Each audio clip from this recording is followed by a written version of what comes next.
Habang kaliwat kanan ang press con ni Senator Antonio Trillanes tungkol sa pagpapawalang bisa sa kanyang amnesty kahapon, sa labas ng Senado, abala naman ang aktor na si Robin Padilla sa kanyang pag-Facebook Live.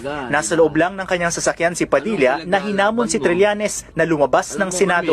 Kami mga ordinaryong tao, kapag may kaso, wala kaming magawa.